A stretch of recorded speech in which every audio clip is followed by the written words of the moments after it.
Hello dear student, I welcome you all to my YouTube channel E Gurukul academy. जैसा कि दोस्तों पिछले class में हमने इलेक्ट्रिक करंट के बारे में पढ़ा था, तो जो बच्चे इस चैनल पर नए हैं तो पहले मेरे प्लेलिस्ट में जाएं, पार्ट 1 को देखें, फिर पार्ट 2 को देखें, तब आज पार्ट 3 को देखें। तो आपको बहुत अच्छे और सिलसिलेवार से समझ में एक एक चीज़ आएगा। दूसरी बात, जो बच्चे अगर इस चैनल पे नए हैं तो उन सारे बच्चों से पहले रिक्वेस्ट करता हूँ कि आप जाइए मेरे ई गुरुकुल एकेडमी पे, पहले चैनल को सब्सक्राइब कर लें और बेल आइकन को दबाना ना भूलें। ठीक है दोस्तों, आइए थोड़ा सा मैं रिवाइज़ करवा दूँ इलेक्ट्रिक करंट के बारे में, है ना। तो ये मेरा अगर वायर है, ठीक है ना, ये मेरा वायर है, तो इसको हम लोग क्या बोलते थे दोस्तों, क्रॉस सेक्शनल एरिया बोले थे, जो कि एक सर्कल होता है। और इसका एरिया क्या होता है दोस्तों, पाई आर स्क्वायर, जो एक सर्कल का एरिया होता है। इस क्रॉस सेक्शनल एरिया से कितना चार्ज या इलेक्ट्रॉन फ्लो कर रहा है पर यूनिट टाइम में, उसी को हमने क्या बोला था, इलेक्ट्रिक करंट, जो मैथमेटिकली मैंने डिफाइन किया था कि I बराबर क्या होता है, Q/T। ठीक है, उसके बाद हमने बताया था सर कि I का जो ऐसा यूनिट होता है करंट का, इलेक्ट्रिक करंट का जो ऐसा यूनिट होता है वो क्या होता है दोस्तों, एम्पियर। ठीक है, चार्ज का जो ऐसा यूनिट होता है दोस्तों वो क्या होता है, कूलम। और करंट का जो टाइम का जो ऐसा यूनिट होता है वो होता है सेकेंड। तो यहाँ से मैंने एक रिलेशन, है ना, यूनिट चीज़ के लिए डिफाइन किया था कि अगर 1 एम्पियर बराबर पूछे तो आप क्या लिखेंगे, 1 कूलम अपॉन 1 सेकेंड। ठीक है, और मैंने आपको यहाँ से ऐसे करके टिक लगाया था और बोला था इस तरह से 7-8 रिलेशन आएगा जो डायरेक्ट एग्जाम में क्वेश्चन पूछे जाते हैं। इसी को अगर इधर मल्टीप्लाई कर देगा तो 1 एम्पियर इंटू 1 सेकेंड 1 कूलम भी याद रखेंगे। उसके बाद आपने ये देखा सर कि ऐसा यूनिट क्या होता है, सर ऐसा यूनिट क्या होता है ना, करंट का, तो आपने बोला सर एम्पियर होता है, जिसको हम लोग कैपिटल ए से रिप्रेजेंट करते हैं। उसके बाद और मैंने आपको क्या बताया था कि electric current in terms of number of electrons, तो आई बराबर हमने ये भी बोला था कि सर चार्ज होता है ना, क्या होता है दोस्तों, चार्ज बराबर NE और अपॉन क्या चीज़, टाइम, है ना। तो एक फार्मूला मैंने यहाँ से ये डिराइव किया, जब आपको चार्ज मालूम हो, टाइम मालूम हो, तो आई बराबर Q/T।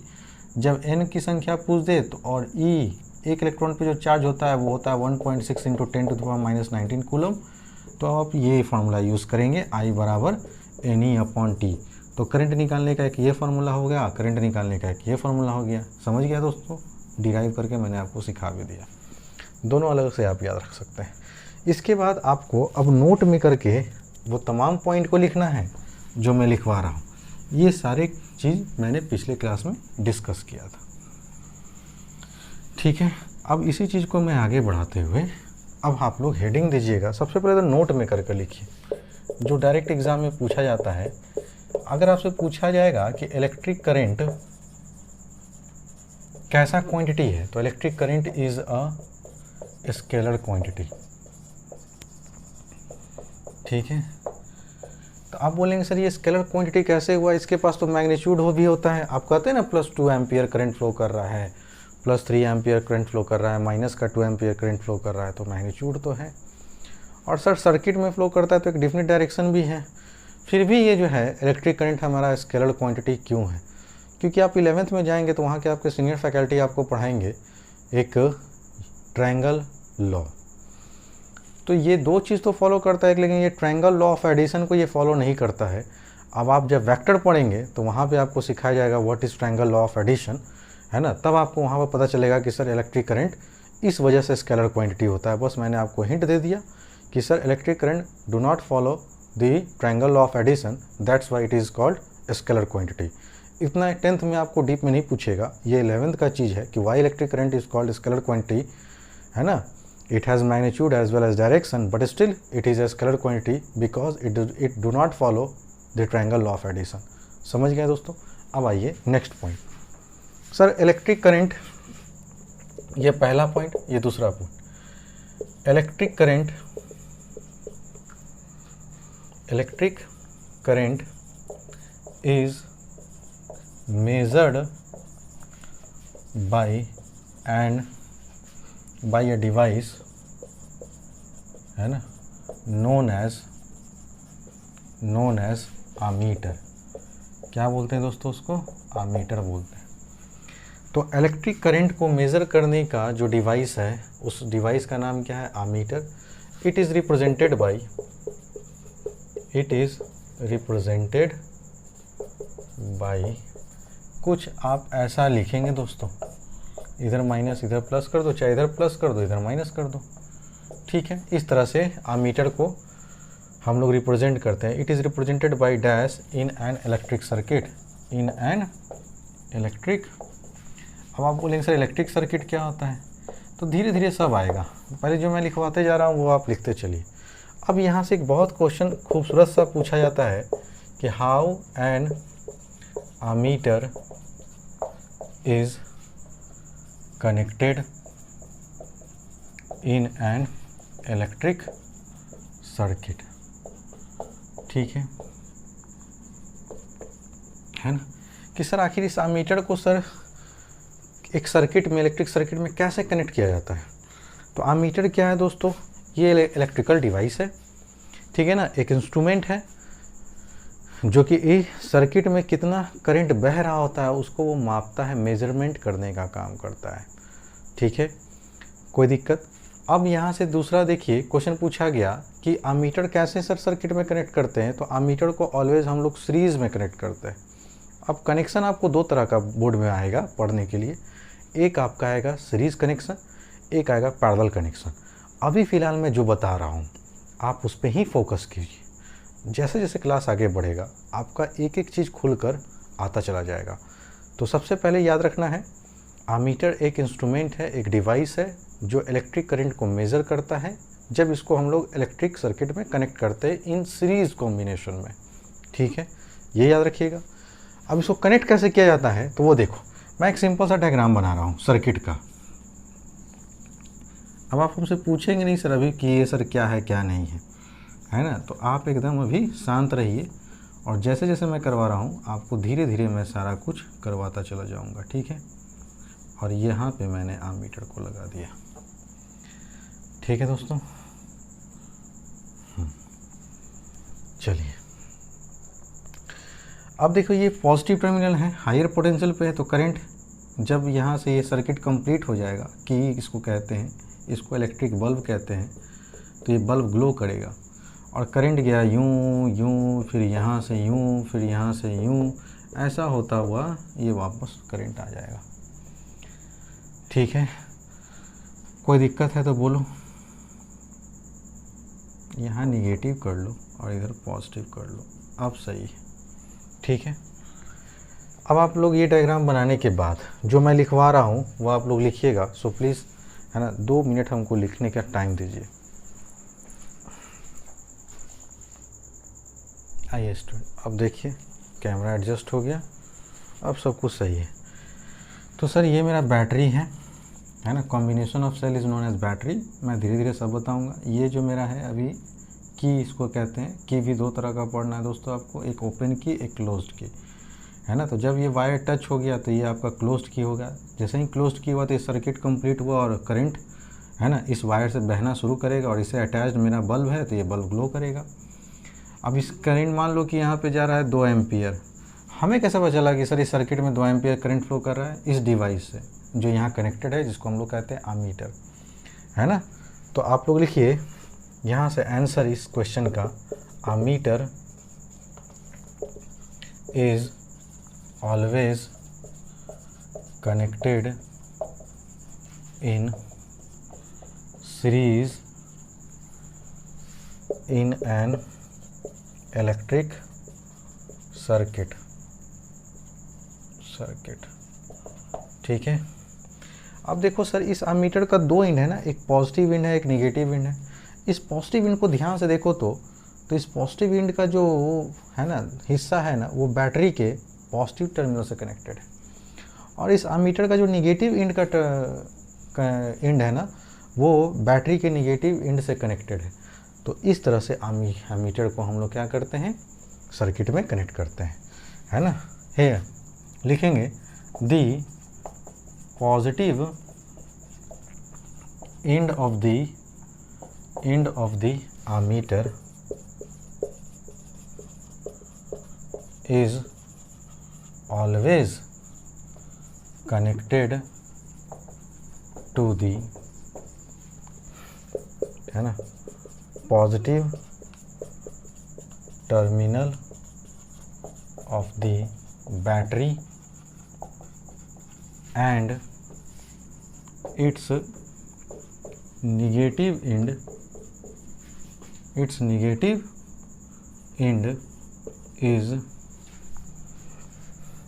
always connected to the negative terminal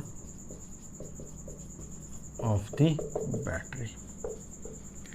ठीक है, तो यहाँ तक आपने देखा है ना। इस तरह से सर किसी भी एमीटर को किसी भी इलेक्ट्रिक सर्किट में हम लोग क्या कहते हैं दोस्तों, कनेक्ट करते हैं।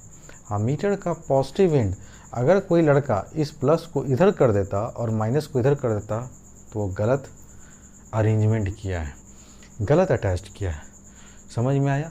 तो कभी भी सही रूप क्या होता है दोस्तों कि एमीटर का पॉजिटिव टर्मिनल जो होना चाहिए बैटरी के पॉजिटिव टर्मिनल से कनेक्टेड होना चाहिए, एमीटर का जो नेगेटिव टर्मिनल है वो बैटरी के नेगेटिव टर्मिनल से कनेक्टेड होना चाहिए।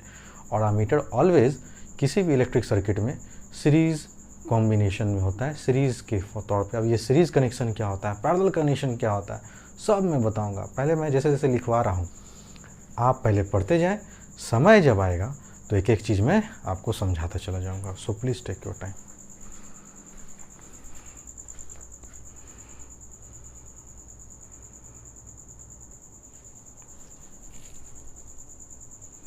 आइए दोस्तों, है ना, हेडिंग दीजिएगा smaller units of electric current.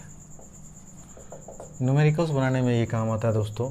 अगर आपसे कोई पूछेगा कि 1 मिली एम्पियर है ना, तो एम्पियर को कैपिटल ए से लिखो भाई, साइंटिस्ट का नाम था। ये होता है 10⁻³ माइक्रो 10⁻³ एम्पियर। 1 मिली एम्पियर बराबर याद रखना। मिली एम्पियर को स्मॉल एम कैपिटल ए से रिप्रेजेंट करते हैं, पहला पॉइंट। और दूसरा, अगर माइक्रो पूछेगा तो माइक्रो एम्पियर। अगर 1 माइक्रो एम्पियर में पूछेगा कितना एम्पियर होता है तो याद रखना 10⁻6 एम्पियर। और माइक्रो को सर हम लोग ऐसे लिखते हैं यू करके, ठीक है। ये दो चीज़ याद रखेंगे। अब आइए कुछ हम लोग एक कंडक्टर को दिखाते हैं आपको फिर से, है ना। जैसे मान लो कि ये मेरा एक क्रॉस है ना, एक कॉपर वायर है। तो किसी कोई कंडक्टर है जो कॉपर वायर है मेरा, ध्यान देना, ठीक है। तो होता है क्या दोस्तों, है ना, कि जब अगर आप किसी कंडक्टर को देखते हैं तो इसमें बहुत सारा इलेक्ट्रॉन जो होता है ना फ्रीली मूव करते रहता है, रेंडमली इधर का उधर। जैसे अगर मैं दिखाना चाहूँ कि इस कंडक्टर में, इस कॉपर वायर में बहुत सारा फ्री इलेक्ट्रॉन पाया जाएगा, एक दो नहीं बहुत सारा इलेक्ट्रॉन पाया जाएगा, ठीक है। देखना ध्यान से, ये इधर मूव कर रहा है, ये इधर मूव कर रहा है, ये इधर मूव कर रहा है, ये इधर मूव कर रहा है, ये इधर मूव कर रहा है, ये इधर मूव कर रहा है, ये इधर मूव कर रहा है, ठीक है।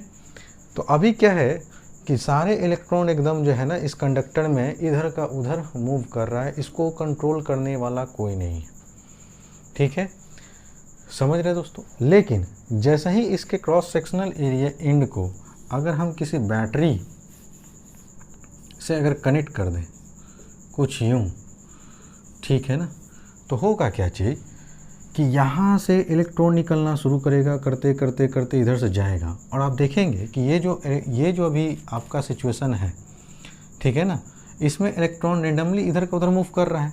लेकिन जैसे ही इसको सर्किट से कंप्लीट किया गया और बैटरी से इसको कनेक्ट किया गया तो भाई हमने देखा कि सर करंट जो है इस तरह से फ्लो कर रहा है, ठीक है। तो ये मेरा पॉजिटिव एंड हो गया और ये मेरा क्या हो गया, नेगेटिव एंड हो गया। तो सारा का सारा इलेक्ट्रॉन जो है ना ये ड्रिफ्ट कर गया एक पर्टिकुलर डायरेक्शन में, है ना। ड्रिफ्ट वेलोसिटी बंद, काफ़ी छोटे स्पीड छोटे वेलोसिटी से जो है ये ड्रिफ्ट कर गया और सारा का सारा इलेक्ट्रॉन देखेंगे ना तो एक पर्टिकुलर डायरेक्शन में मूव करना शुरू हुआ, पॉजिटिव टर्मिनल की तरफ, ठीक है। तो आप क्या देख रहे हैं सर, जिस डायरेक्शन में इलेक्ट्रॉन मूव कर रहा है उसके जस्ट रिवर्स डायरेक्शन में क्या फ्लो कर रहा है सर, इलेक्ट्रिक करंट फ्लो कर रहा है। तो आज के बाद से ये याद रखिएगा सर, इलेक्ट्रॉन हमेशा नेगेटिव टर्मिनल से फ्लो करता है किसके तरफ, पॉजिटिव टर्मिनल की तरफ। और करंट हमेशा पॉजिटिव टू नेगेटिव फ्लो करता है, समझ में आया, पॉजिटिव टू निगेटिव, है ना। तो ये एक छोटा सा टॉपिक था, है ना, जो आपको मैंने करंट का डायरेक्शन और इलेक्ट्रॉन का डायरेक्शन आपको मैंने समझाने की कोशिश की।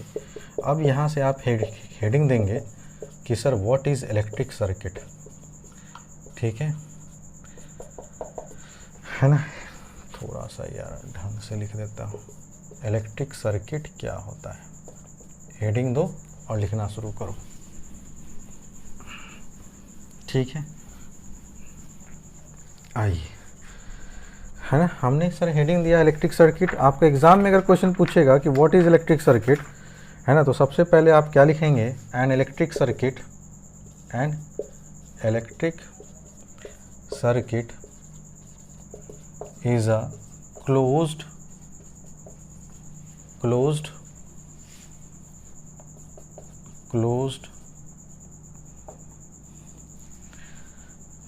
conducting continuous path containing a source of electric energy,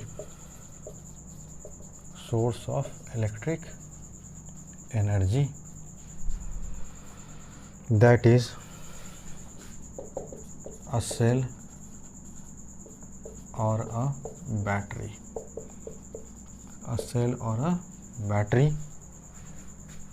and a device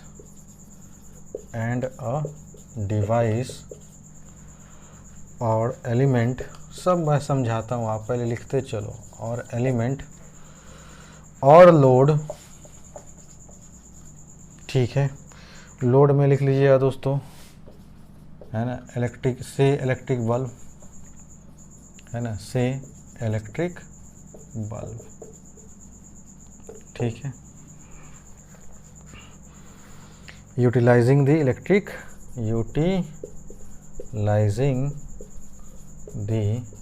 electric energy, ठीक है ना। अब आगे हेडिंग देंगे दोस्तों, है ना। सर इलेक्ट्रिक सर्किट कितने तरह के होते हैं, तो types of electric circuit. Sir electric circuit कितने तरह के होते हैं, कोई पूछेगा, अरे यार, टाइप्स ऑफ इलेक्ट्रिक सर्किट। तो पहला लिखेंगे सर ओपन सर्किट होता है ना, और दूसरा में लिखेंगे क्लोज सर्किट। तो ओपन सर्किट किसको बोलेंगे, इसको तुरंत लिख ही लो, an electric circuit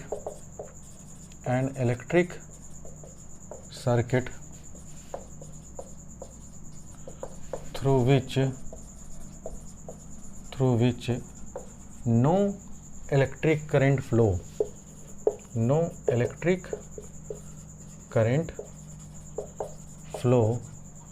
is called an open circuit, इसको कहेंगे। और दूसरा सर मेरा होता है क्लोज्ड सर्किट,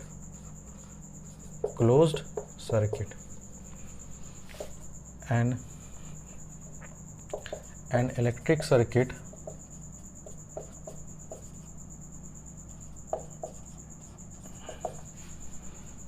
through which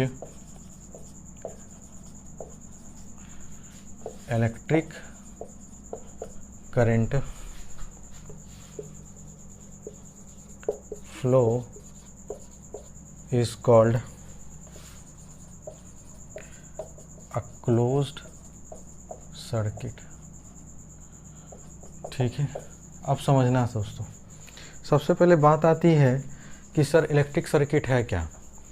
तो कभी भी अगर आप लोग सर इलेक्ट्रिक सर्किट को अगर डिफाइन करने जा रहे हैं, 3 वर्ड को छोड़िएगा नहीं। पहला ये क्लोज्ड, है ना, क्लोज्ड, दूसरा कंटिन्यूअस, तीसरा क्या होना चाहिए, कंडक्टिंग। तो क्लोज कंटिन्यूअस कंडक्टिंग पाथ होता है जिसके थ्रू इलेक्ट्रिक करंट क्या करता है, फ्लो करता है ईजिली। अब इस सर्किट में हम लोग बहुत सारे डिवाइसेस को कनेक्ट करते हैं, ठीक है ना। सारा चीज़ मैं बताऊंगा कि किस तरह का डिवाइसेस कनेक्ट किए जाते हैं। इलेक्ट्रिक बल्ब को सर हम लोग कनेक्ट करते हैं, रियोस्टैट को सर हम लोग कनेक्ट करते हैं, ठीक है ना। उसके बाद आमीटर को कनेक्ट कर सकते हैं, वोल्ट मीटर को कनेक्ट करते हैं, गैल्वेनोमीटर को कनेक्ट करते हैं, रेसिस्टर को कनेक्ट करते हैं। समझ में बहुत सारा चीज़ है दोस्तों, है ना। अब ये सब चीज़ को हम लोग क्या बोलेंगे, लोड बोलेंगे, ठीक है ना। और यही सब लोड क्या करता है, इस इलेक्ट्रिक एनर्जी को कंज्यूम करता है। जैसे बल्ब इलेक्ट्रिक एनर्जी कंज्यूम किया और वो हीट का रेडिएशन दिया तो बल्ब ग्लो किया। बात आप समझ रहे हैं, कोई दिक्कत नहीं सर। तो इसी को क्या कहते हैं दोस्तों, इलेक्ट्रिक सर्किट। अब इलेक्ट्रिक सर्किट कितने तरह के होते हैं सर, 2 तरह का। एक पढ़ना है आपको ओपन सर्किट, एक पढ़ना है आपको क्लोज सर्किट। तो ओपन सर्किट किसको बोलेंगे, जिस सर्किट से, है ना, करंट का कोई भी फ्लो नहीं हो रहा हो और एमीटर में आपको 0 एम्पियर का करंट बता रहा होगा, तो आप कह देंगे कि सर ये this particular circuit is open circuit. लेकिन एक ऐसा सर्किट, है ना, जिसमें करंट ईजिली फ्लो कर रहा हो और जब एमीटर में आप देख रहे हैं तो करंट एक पर्टिकुलर करंट का ऑर्डर बता रहा होगा कि इतना एम्पियर का करंट फ्लो कर रहा है, या इतना मिली एम्पियर का करंट फ्लो कर रहा है, या इतना माइक्रो एम्पियर का करंट फ्लो कर रहा है। बात समझ रहे हैं ना। तो हम कहेंगे सर कि इस तरह का सर्किट कैसा कहलाएगा, क्लोज सर्किट कहलाएगा। अब डायग्राम के थ्रू भी हम समझ लेते हैं दोस्तों, ताकि आपका तो उम्मीद करता हूं कि बच्चों सारे लोग आप लोग लिख लिए होंगे, तो वीडियो को पॉज कर अच्छे से लिख लीजिएगा। अब आइए दोनों डायग्राम के थ्रू समझते हैं, है ना। धीरे धीरे हम लोग सिलेबस को बढ़ा रहे हैं दोस्तों, है ना। आप लोग बस बने रहिए हमारे साथ। तो जैसे मान लो कि मैंने यहाँ पे एक एमीटर लगा दिया, ये रहा एमीटर का प्लस और ये रहा माइनस। फिर यहाँ पे मैंने क्या किया, एक बल्ब लगा दिया। अब यहाँ पे मैंने एक की लगाया, ठीक है। यहाँ पे मैंने बैटरी कनेक्ट कर दिया, ठीक है दोस्तों, कोई दिक्कत। और चलो भाई यहाँ से एक रेजिस्टेंस भी, इस तरह का फिगर देखो। अब जो है तुम बताओ क्या ये सर्किट कंप्लीट है। तो वायर का वो हिस्सा या कंडक्टर का वो हिस्सा जो कहीं ब्रेक नहीं हो, लेकिन यहाँ पे देखो तो ब्रेक है ना, ठीक है। यहाँ पे तो सटा हुआ वायर नहीं है, वायर अलग अलग है।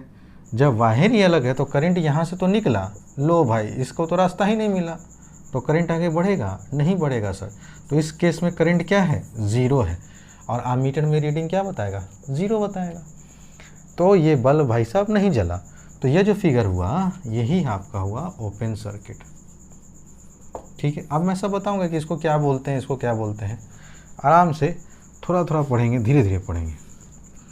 अब ये प्लस, ये माइनस, और यहाँ पे हमने फिर से बल्ब लगाया, ठीक है। यहाँ पे एक की लगा दो, यहाँ बैटरी लगा दिया, यहाँ पे रेसिस्टेंस लगा दिया, ठीक है। और अब मैंने इसको क्या किया, एक दूसरे से कनेक्ट कर दिया इस तरह से। तो सर सर्किट कंप्लीट हुआ। कहीं भी सर्किट का इस वायर का कोई हिस्सा कहीं से ब्रेक है, आप बोलेंगे नहीं सर कहीं ब्रेक नहीं है।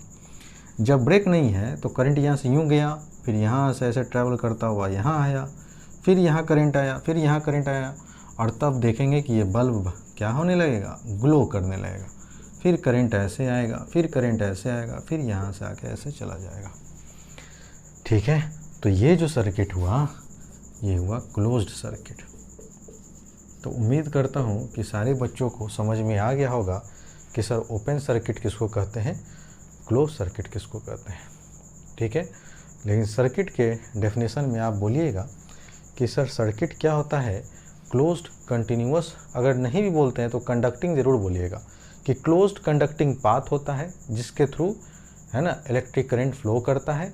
और इसमें हम लोग बहुत सारे डिवाइसेस, है ना, सोर्सेज, लोड वगैरह ये सब अटैच करते हैं। सारे डिवाइसेस और लोड अगली क्लास में हम लोग पढ़ेंगे दोस्तों। तो अभी तक आपका मैंने थ्योरी का बहुत सारा हिस्सा अभी तक मैंने करवा दिया। अगली क्लास में न्यूमेरिकल के सेक्शन को मैं छूँगा, है ना। उससे पहले आपको मैं पढ़ाना चाहूँगा पोटेंशियल, है ना, इलेक्ट्रिक पोटेंशियल और फिर पोटेंशियल डिफरेंस। जैसे ही इलेक्ट्रिक पोटेंशियल स्टार्ट हुआ तो हमारे भाई साहब ओम्स लॉ आ जाएंगे। अगर एक बार ओम्स लॉ आ गया तो समझो कि जब तक चैप्टर ख़त्म नहीं होगा ओम्स लॉ से छुटकारा नहीं मिलने वाला है। और ओम्स लॉ आया, इलेक्ट्रिक पोटेंशियल आया, तो आपका न्यूमेरिकल धड़ल्ले से सर आपका बनाना शुरू करवाऊँगा मैं। तो सारे बच्चे से एक ही रिक्वेस्ट है कि वीडियोस पे लाइक ज़रूर किया कीजिए, वीडियोस को शेयर कीजिए। चैनल पे नए हैं दोस्तों तो चैनल को ज़रूर सब्सक्राइब करके बेल आइकन को दबाना ना भूलिएगा। थैंक्स फॉर वॉचिंग फ्रेंड्स, मिलते हैं बहुत जल्द अगले क्लास में। Thanks for watching.